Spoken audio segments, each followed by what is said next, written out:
la dernière recommandation du Christ. Et certains prophètes, certains missionnaires, selon leur manière, essaient de propager un tant soit peu cette dernière recommandation du Christ. C'est en cela que William Branham, prophète, qui a toujours œuvré pour annoncer la bonne nouvelle, a décidé de faire cela son cheval de bataille. Ce soir, je suis avec deux missionnaires qui sont des disciples incondisciples du prophète William Branham.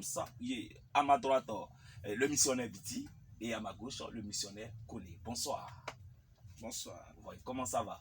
Oui, ça va par la grâce de Dieu. Voilà, je vois sur vos t-shirts Tape Boy, c'est ça? Oui, c'est ça. Et ça signifie quoi déjà, Tape Boy? Tape Boy, c'est en anglais. Oui. Tape qui veut dire bande, Oui. Et boy qui veut dire garçon. D'accord. Donc, ce qui veut dire, ce Oui. sont les passeurs de bande. D'accord. Voilà, les passeurs de bande. D'accord. Ce sont des personnes, des missionnaires qui prennent les bandes du prophète William Marion Branham Oui. pour aller gagner les âmes avec ces bandes. D'accord. Donc, voici un peu la mission des Tape Boys. D'accord. Merci, Biti et Koné. Merci pour votre présence dans notre somptueux studio. Voilà. Et à chaque fois que vous avez, Dieu vous met à cœur un message, n'hésitez pas, entrez en contact avec nous. On vous fera une place exceptionnelle. Oh, merci. Voilà. Et avant de commencer déjà ce débat, voilà, pour ne pas dire ce débat, cet enseignement, donnez-moi les raisons qui vous ont poussé déjà à embrasser, à aimer déjà William Branham. Ok, les raisons d'abord qui nous ont amenés à croire le prophète William Marion Branham, d'abord c'est par rapport à son message. D'accord. Et aussi l'accomplissement des grandes prophéties qu'il a annoncées. D'accord. Et aussi la confirmation de son ministère par le Seigneur Jésus-Christ. D'accord. Et nous avons vu que le message qu'il a apporté, c'est un message qui ne s'écarte pas de la Bible. D'accord. Parce que la Bible déjà avait annoncé son ministère dans le livre de Malachie chapitre 4, dans le livre de Luc 17, 30, Apocalypse chapitre 10, verset 7. D'accord. Vous voyez, et nous reconnaissons un véritable prophète par aussi l'accomplissement de ses prophéties. C'est ça. Et à ce sujet, véritablement, le monde, les grands religieux de ce monde savent que véritablement tout ce que William Marion Branham a dit s'est accompli. Et véritablement, c'est un point très essentiel. D'accord, j'aimerais déjà vous demander de nous présenter votre prophète, qui est William Marion Branham. Ok. William Marion Branham, c'est le plus grand prophète. Amen. Depuis Enoch à ce jour. Vous voyez, le plus grand des prophètes. C'est ça. Vous voyez, William Marion Branham, effectivement, c'est un Américain. Il est né le 6 avril 1909 aux États-Unis, à Kentucky. Quand il est né, il y a eu quelque chose de surnaturel qui s'est passé à sa naissance. Comme quoi, comme ça?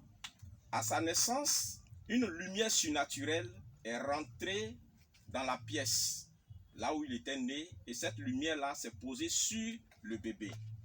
Et ses parents, qui ne connaissaient rien des choses spirituelles, étaient étonnés de voir ce fait surnaturel. Vous voyez, déjà ça c'était à la naissance de l'enfant, de William Marion Branham.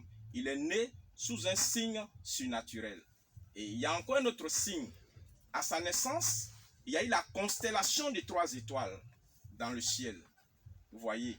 Et aussi, à la même naissance de William Marion Branham, il y a un oiseau que nous connaissons tous, le rouge-gorge, véritablement a chanté vers 5 heures du matin. Vous voyez, pour marquer véritablement la naissance d'un grand don sur la terre.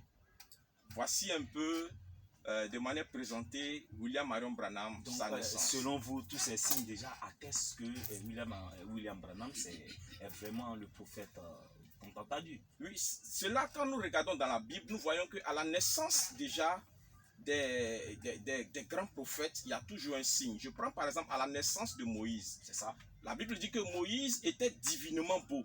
C'était une marque qui était sur Moïse. Lorsque nous prenons le Seigneur Jésus-Christ, à sa naissance aussi, les anges ont chanté à la naissance du Seigneur Jésus-Christ. Et il y a une étoile qui a conduit les rois mages. Il y a eu un signe. Vous voyez. Donc, la naissance mystérieuse aussi marque aussi l'importance de la personne. D'accord, je pense que le décor est déjà planté. Avant même de vous poser cette deuxième question, j'aimerais simplement vous demander, donc vous croyez en Jésus-Christ? Oui, nous croyons en Jésus-Christ. Vous croyez aussi à la Bible? Nous croyons en C'est la ça. Bible. D'accord, alors je voudrais vous demander comme ça, quelle est la mission de votre prophète? Quelle est la mission qu'il est venu accomplir dans l'œuvre du Seigneur Jésus-Christ? Ok, la mission que William Marion Branham est venu accomplir dans l'œuvre du Seigneur Jésus-Christ, lorsque nous prenons Malachie chapitre 4, Malachie chapitre 4 nous dit que je vous enverrai Élie le prophète avant que le jour de l'Éternel n'arrive. Amen. Le jour grand et redoutable. Il ramènera le cœur des pères vers le cœur des fils et le cœur des fils vers le cœur des pères, de peur que je ne vienne frapper le pays d'interdit. Donc avant la venue du Seigneur Jésus-Christ, la Bible nous a promis Élie le prophète. Et cet Élie le prophète là, il va apporter un message pour préparer l'époux du Seigneur Jésus-Christ pour l'enlèvement. Donc voici la grande mission qui a été accordée à William Marion Branham. Parce que lorsque le Seigneur Jésus était venu pour la première fois, il y avait un messager du nom de Jean le Baptiste qui a préparé le chemin, selon Ésaïe 40, le verset 3. Et il dit, je suis la voix et ceux qui crient dans le désert pour préparer le chemin du Seigneur. C'est ainsi que aussi à la seconde venue du Seigneur, il faut encore quelqu'un avec l'esprit d'Élie. Voilà pourquoi Malachie chapitre 4 dit, je vous enverrai Élie le prophète avant ce grand jour-là. Et voici la mission de Branham, c'est d'apporter le message qui prépare la seconde venue du Seigneur Jésus-Christ. Donc, à la lumière de tout ce que vous avez dit, si on retient bien, la mission qui a été assignée à Branham, c'est de venir simplement annoncer l'arrivée de notre Seigneur Jésus. Effectivement, mais au travers d'un message. Parce que ce qui prépare les croyants, c'est la parole, c'est le message. Vous voyez, c'est au travers de ce message que l'époux du Seigneur se prépare. Parce que dans le livre d'Apocalypse, la Bible dit que l'époux s'est préparée elle-même. Mais elle s'est préparée avec quoi? Avec la parole que lui a été donnée par le 7e ange, selon Apocalypse chapitre 10, verset 7. Et William Marion Branham est ce 7e ange. Parce qu'il y a eu 7 âges de l'église. Vous voyez, il y a pour l'église des nations. Missionnaire, c'est pas un peu trop fort ça, 7e ange? Oui, le 7e ange. Parce que ange signifie quoi? Ange signifie messager. Ça, c'est la définition du mot ange. Ange signifie messager. Donc, il y a les anges célestes qui sont des esprits. Et il y a les anges terrestres qui sont les messagers qui reçoivent ces messages des esprits. Vous voyez. Donc, quand nous prenons le livre d'Apocalypse chapitre 10, le verset 7, il est dit que au jour de la voix du 7e ange, c'est-à-dire l'ange de l'église de Laodicée, parce que nous sommes au 7e âge, et notre âge s'appelle Laodicée. Vous voyez, c'est dans cet âge-là que, c'est à la fin de cet âge qui verra la venue du Seigneur Jésus. C'est quoi? William Marion Branham est le messager envoyé à cet âge-là pour donner le message de la préparation. Parce qu'il aura un enlèvement. D'accord. D'accord. Nous sommes en plein pied dans le débat.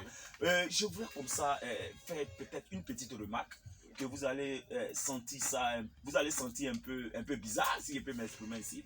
Nous avons vu sur des images une lumière qui entourait la tête de votre prophète. Voilà. Et c'est quoi cette lumière? Effectivement, c'est une très bonne question. Cette lumière-là, c'est la colonne de feu. Et comme vous avez posé la question, est-ce que nous croyons à la Bible? Effectivement, nous croyons à la Bible. Nous allons rentrer dans la Bible pour parler un peu de l'origine de cette lumière. Quand nous prenons dans le livre de Néhémie 9, à partir du verset 13, 11 à 13, vous verrez que dans Néhémie 9, il est dit que Dieu conduisait le peuple d'Israël.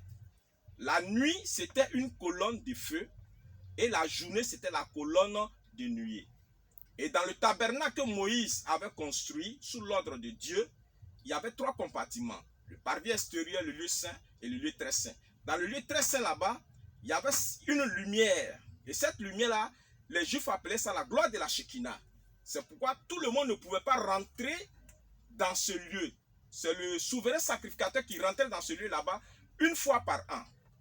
Donc c'est cette même lumière aussi qui apparut à Moïse dans le buisson ardent. Et lorsque notre Seigneur Jésus-Christ a dit je retourne au Père, il est retourné sous la forme de cette lumière. Je vais vous démontrer cela. Quand vous prenez dans le livre de Actes chapitre 9, lorsque Paul partait persécuter les chrétiens, il y a une lumière qui l'a aveuglé. C'est ça. Et Paul est tombé en plein midi. Et Paul a demandé, mais qui es-tu Seigneur? Et la lumière a dit, je suis Jésus que tu persécutes. Paul relate ce témoignage dans le livre de Actes chapitre 22 et aussi dans Actes chapitre 26. Et dans Actes chapitre 26, la lumière même dit, je suis Jésus de Nazareth que tu persécutes. Pour dire que lorsque Jésus-Christ a quitté cette terre, il est retourné dans la forme de cette lumière. C'est cette lumière qu'il appelait mon Père. Amen. Donc cette lumière n'est rien d'autre que le Seigneur Jésus-Christ. C'est cette même lumière-là, à la naissance de William Marion Branham, cette lumière est rentrée dans la cabane pour se poser sur l'enfant. Et c'est cette même lumière qui a été photographiée à Houston. Qui a été représentée plus tard. Voilà, photographiée à Houston en 1950. Bon, et selon même vos documents, on dit que le FBI, c'est bien? Oui, le FBI qui confirme la véracité de cette lumière. Effectivement, le Oui, FBI. qu'est-ce que vous en dites? C'est faux ou c'est... Non, c'est vrai, puisque c'est aux États-Unis, vous savez que les Américains, ils sont beaucoup sceptiques. Et quand ils ont pris cette photo, vous voyez, ils ont envoyé cette photo dans les maisons d'authentification pour voir est-ce que ce n'est pas de la falsification. Et c'est le rapport du service d'authentification du FBI qui a démontré que c'est un document authentique, que c'est un être surnaturel qui a été photographié sur un prédicateur. Vous voyez, voici pourquoi aujourd'hui les Américains connaissent cette photo, les religieux connaissent cette photo. Vous voyez, parce que c'est pas quelque chose de trucage. C'est Dieu lui-même qui s'est fait photographier sur la tête de son prophète. D'accord. Comme vous le dites, vous parlez de prophète. On a l'impression que William Branham est le dernier prophète de tous les temps, on dirait. Oui, lorsque nous prenons dans le livre de Malachie, comme je viens de le lire, d'accord. Malachie dit que je vous enverrai Élie le prophète avant que le jour de l'Éternel n'arrive, le jour grand et redoutable. Donc William Marion Branham est le dernier prophète messager. C'est-à-dire si aujourd'hui quelqu'un vient pour dire qu'il a un message plus grand que ce que William Marion Branham a apporté, ça veut dire que c'est un faux prophète. C'est un faux prophète. Parce que regardez un peu, Jésus a dit dans Luc 17, le verset 30, que ce qui s'est passé au temps de Sodome se passera au jour où le Fils de l'homme paraîtra. Or, qu'est-ce qui s'est réellement passé au temps de Sodome avant que le feu ne descende à Sodome et Gomorrhe? C'est que Dieu était descendu sous la forme d'un homme pour aller chez Abraham. Il a mangé avec Abraham et il a discerné le cœur de Sarah. Et quand il a discerné le cœur de Sarah, il a dit à Abraham que ta femme Sarah aura un enfant.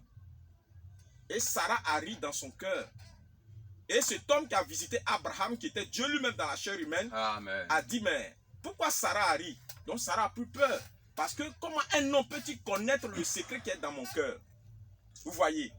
Et Jésus a dit que la même chose, ce qui s'est passé au temps de Sodome, se passera. Or, avant que Sodome ne soit détruit, Dieu a donné un signe à Abraham. C'était quoi? Dieu est venu lui-même dans une forme humaine pour manger avec Abraham et discerner le cœur de Sarah. Donc c'était le dernier signe que Sodome a reçu. Donc ce même signe-là s'est répété en ce temps de la fin au travers du ministère de William Marion Branham. Amen. William Marion Branham il avait la capacité de discerner les secrets qui étaient dans le cœur des gens. Et aux États-Unis, les gens le traitaient, les gens disaient qu'il faisait de la télépathie. Parce que les gens ne pouvaient pas comprendre comment un homme pouvait révéler le secret qui était dans le cœur de ces Américains, de ces personnes-là. Donc les gens ne comprenaient pas ça. Mais en réalité, c'était le même signe que Dieu avait donné à Sodome qui est revenu en ce temps de la fin. Et Jésus aussi a manifesté ce signe. Lorsqu'il a trouvé la femme samaritaine au puits, il a discerné la vie de la femme samaritaine. Il a aussi discerné la vie aussi de Nathanaël. C'est sur cette base que Nathanaël a cru que c'était le Messie. C'est sur cette base aussi que la femme samaritaine a cru que c'était aussi le Messie qu'ils attendaient. Donc vous voyez que le Messie a visité les Juifs, il a visité les Samaritains, et au temps de la fin, le même Messie devrait visiter aussi les hommes des nations que nous sommes. Voici pourquoi le même signe est revenu en ce temps de la fin. D'accord, vous parlez avec tellement de conviction. Oui. Quand vous entendre parler, on est déjà, déjà consacré, déjà concentré, même si vous, si je peux m'exprimer ici. Vous parlez de prophète. Oui. Un prophète se détermine à travers des prophéties. Oui, effectivement. Est-ce que vous pouvez nous citer quelques prophéties de votre prophète ou de votre, je sais pas, de votre Messie? Ok. Vous, c'est un Messie. Effectivement, William Marion Branham a fait beaucoup de prophéties qui se sont accomplies, mais il a parlé de 7 grandes prophéties qui vont s'accomplir, qui vont marquer le retour de la venue du Seigneur. Et si vous le permettez, nous allons faire la lecture de ces 7 grande prophétie. Allez-y. Ok. Que Dieu vous bénisse richement. Il faut dire que, effectivement, le prophète William Marion Branham a annoncé, au fait, a vu, au fait, sept visions, n'est-ce pas, en ce qui concerne le temps de la fin. D'accord. Voilà, en 1933. Ok, donc, avant juste les 7 visions, on a un petit préliminaire, voilà, pour que les gens puissent comprendre déjà. Donc, les 7 visions. D'abord, un dimanche matin du mois de juin 1933, Frère Branham a reçu une série de 7 visions qui s'accompliraient avant la venue du Seigneur.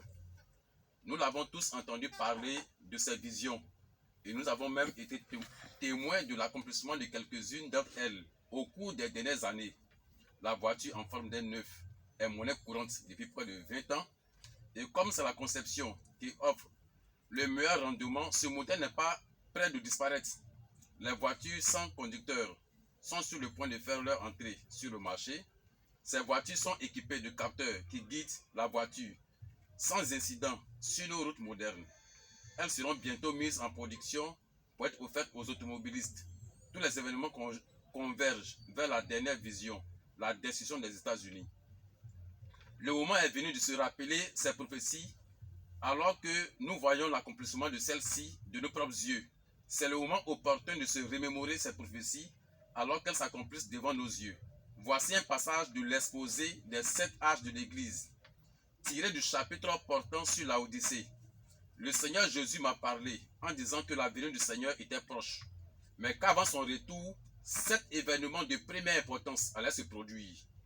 Ils étaient tous notés et ce matin-là, j'ai raconté la révélation du Seigneur. Fin de citation.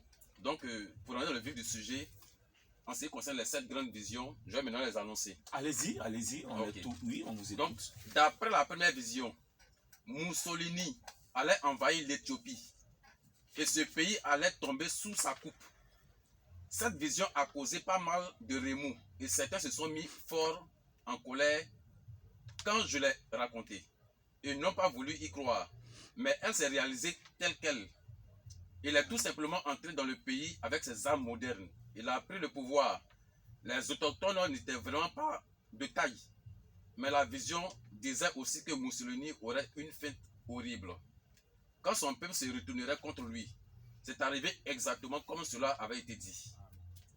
La vision suivante, c'est-à-dire la deuxième vision, annonçait qu'un Américain du nom d'Adolf Hitler se lèverait et deviendrait Un Américain. Un Autrichien. Oui. Ah, non, Un Autrichien. Voilà. Donc, qu'un Autrichien plutôt, Oui. n'est-ce pas, du nom d'Adolf Hitler, se lèverait et deviendra le dictateur de l'Allemagne. Il a dit tout ça? Il a dit Effectivement. avec les noms?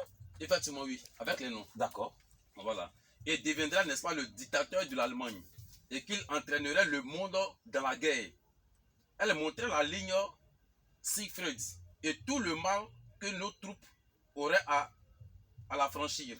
Ensuite, elle montrait que Hitler aurait une fin mystérieuse. Vous voyez. Le domaine de la troisième vision était celui de la politique mondiale. Car elle me montrait qu'il y aurait 3 grands ismes, le fascisme, le nazisme et le communisme. Mais que les 2 premiers seraient absorbés par le troisième. La voix m'exhortait. Observe la Russie, surveille le roi du Nord. La 4e vision montrait les grands progrès. Le roi du Nord, vous qui êtes ici à la chaussée. Quand on parle ici du roi du Nord, il s'agit au fait de la Russie. D'accord. Voilà. Aujourd'hui, de façon directe, on peut vous parler de Poutine. Oui, d'accord. Voilà, Vladimir Poutine. D'accord. Le roi du Nord. D'accord. Le Nord, c'est la Russie. C'est ça le langage biblique. D'accord. Ok. Donc, la 4e vision montrait les grands progrès que ferait la science après la 2e guerre mondiale. Elle était couronnée par la vision d'une automobile dont la partie supérieure avait l'air d'une bulle de plastique. Téléguidée, elle parcourait des routes magnifiques. Il n'avait pas de volant, de sorte qu'on voyait les gens assis à l'intérieur jouer à un jeu quelconque pour passer le temps. La 5e vision, qui avait trait au problème moral de notre âge, avait pour point central les femmes. Dieu me montra que les femmes avaient commencé à quitter leur position en recevant le droit de vote. Ensuite, elles se sont coupées les cheveux, ce qui signifie qu'elles n'étaient plus sous l'autorité de l'homme.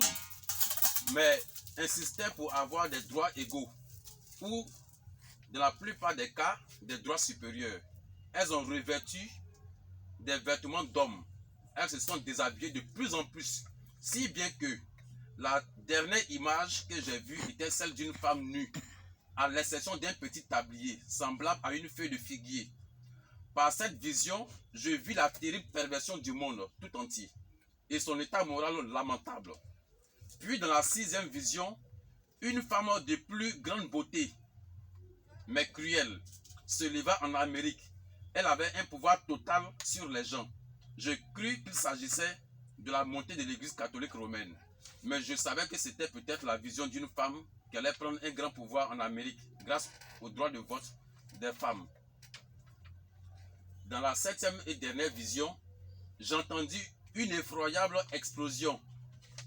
En me retournant pour regarder, je ne vis plus que décombres, cratères et fumée sur tout le territoire américain. L'immoralité, les voitures sans conducteur, la montée en popularité de l'église catholique et la possibilité d'une femme présidente, l'écriture est sur la muraille. Où l'épouse pourra-t-elle trouver refuge dans la parole? Et pourtant, c'est le temps de la moisson. Dans ce âge, doivent donc apparaître ceux qui feront mûrir le blé et l'ivraie. L'ivraie est déjà en train de mûrir rapidement sous l'influence d'enseignements corrompus. Il détourne les gens de la parole. Mais le blé doit mûrir lui aussi. Alors, Dieu lui envoie le messager prophète avec un mystère confirmé pour que les élus l'acceptent. Ils l'écouteront comme l'église primitive a écouté Paul. Et cette vigne mûrira dans la parole jusqu'à devenir une épouse parole dans laquelle se trouveront les œuvres puissantes qui accompagnent toujours la parole et la foi pure. Amen. Voilà, c'est les 7 grandes visions de Branham. Oui, je voulais demander déjà, ça date de quelle année déjà?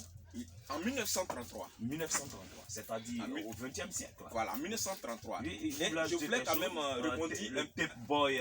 Oui, c'est ça. BT, c'est ça. Voilà. Je voulais rebondir sur la sixième vision. Vous voyez, dans d'autres bandes qui sont les enseignements de William Marion Branham, il a aussi donné un peu plus de détails sur la sixième vision qui parle d'une femme qui va occuper un grand poste aux États-Unis. Je voulais revenir à ça. Voilà. Elle sera soit présidente ou vice-présidente. Et encore, il dit que cette femme-là, quand il a vu dans la vision, elle était habillée de manière royale, en violet. Elle était habillée en violet. Il a insisté aussi sur la couleur. Sur la couleur de l'habit. Depuis 1933. Depuis 1933. Or, nous voyons que Kamala Harris, lorsque le président Joe Biden a été élu comme président des États-Unis, il a pris comme vice-présidente Kamala Harris. Et Kamala Harris aussi, le jour de son investiture, elle qui est la première femme à occuper ce poste de vice-président aux États-Unis, elle était habillée de violet. Vous avez vérifié ça? Et effectivement, les informations déjà sont sur les réseaux sociaux.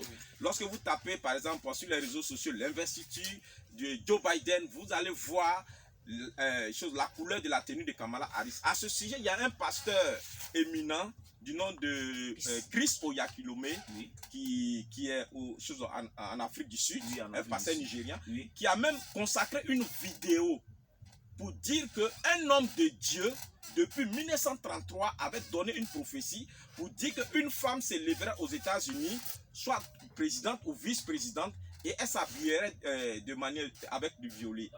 Et la vidéo de Chris Oyakhilome est sur Internet. D'accord. Je pense que je vais vérifier cette information. Okay. Et comme dimanche on doit se voir, okay, je vais apporter l'information totale à la population de Dieu. Voilà. Okay. Bon, c'est vrai, je me croirais un peu dans un film lorsque vous parlez un peu de prophéties de William Branham, et on voit que ces prophéties se sont vraiment réalisées. Ce que je voudrais savoir, est-ce que il y a quelques hommes de Dieu qui l'ont connu? Est-ce que quelques hommes de Dieu l'ont connu? Effectivement, quelques hommes, les grands hommes de Dieu en son temps ont parlé de lui. Et nous allons citer quand même quelques noms. Oui, allez-y, voilà. Nous sommes là pour ça. Okay. Voilà, quelques hommes de Dieu qui ont connu Branham. Ok, d'accord. Donc déjà, dans le milieu évangélique, dans le milieu religieux, voilà, les gens connaissent beaucoup. C'est que deux grands hommes de Dieu. Par exemple, Oral Roberts et puis Tommy Osborne. Pour commencer d'ailleurs, n'est-ce pas, par le témoignage. C'est contemporain. C'est contemporain. D'accord. Voilà. Donc, pour parler déjà, n'est-ce pas, du témoignage de Oral Roberts. voilà, il faut signifier que c'est un évangéliste, n'est-ce pas, de renommée mondiale. Mais il n'est pas branamiste. Il est branamiste ça, ou il n'est pas Il y a branamiste? autre encore de détails dessus à apporter à ce sujet. D'accord.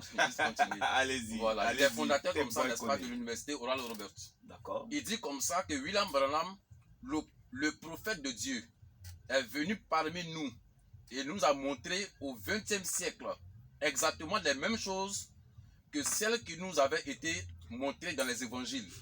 Dieu a visité son peuple, car un grand prophète a apparu au milieu de nous. Voici déjà le témoignage, n'est-ce pas, de Oral Roberts. Ok, donc revenons aussi à Tommy Osborne, qui est décédé, n'est-ce pas, récemment. Ok. Tommy Osborne, on le sait déjà, c'est un évangéliste, n'est-ce pas, pentecôtiste, voilà, et un auteur vraiment accompli. Ok, il dit comme ça que avant de prier pour quelqu'un, William Branham donnait des informations exactes sur ses maladies, sur la maladie de la personne. Et aussi des informations, n'est-ce pas, sur sa vie, l'endroit où il habitait, ses activités, ses actions, même jusque dans son enfance. Durant toutes les années où j'ai été avec lui, Branham n'a pas fait, n'est-ce pas, une seule erreur en prononçant la parole de connaissance. Amen. Ce qui représente, n'est-ce pas, des milliers de cas dont j'ai été témoin. Amen. Voici de façon soutenue, en fait, n'est-ce pas, quelques témoignages de ces éminents enseignants et de ces éminents hommes de Dieu plutôt. Donc, tout à l'heure, dans vos propos, vous avez signifié quelque chose qui m'a attiré un peu l'attention. Vous avez parlé du ministère des bandes. C'est quoi? C'est quoi le ministère des bandes d'abord? Le ministère des bandes, d'abord les bandes, c'est le message qu'a prêché William Marion Branham. C'est un ministère. C'est un ministère. Expliquez. Parce que Dieu savait que son prophète, en tant qu'un homme, il n'allait pas vivre dans la chair éternellement. D'accord. Et Dieu aussi sait que le message qu'il a donné à son prophète est le dernier message qui va préparer l'épouse pour l'enlèvement. Donc Dieu a dit à son prophète d'emmagasiner la nourriture. Cette nourriture, c'est quoi? C'est l'enregistrement de ces sermons. Amen. C'est l'enregistrement de ces sermons que nous appelons les bandes. Maintenant, voilà. L'enregistrement de ces enseignements. De ces enseignements. D'accord. Parce que ces enseignements, le but de ces enseignements, c'est de préparer l'époux du Seigneur, de donner la foi de l'enlèvement à l'époux du Seigneur. Amen. Parce que ce que la chrétienté attend, quand vous allez dans toutes les églises sérieuses parlent de l'enlèvement. La promesse de 1 Thessaloniciens 4,16. L'enlèvement, c'est quoi? L'enlèvement, c'est quoi? Vous savez, au temps de Noé, il devait avoir une destruction. Donc Dieu ne détruit pas le méchant avec le juste.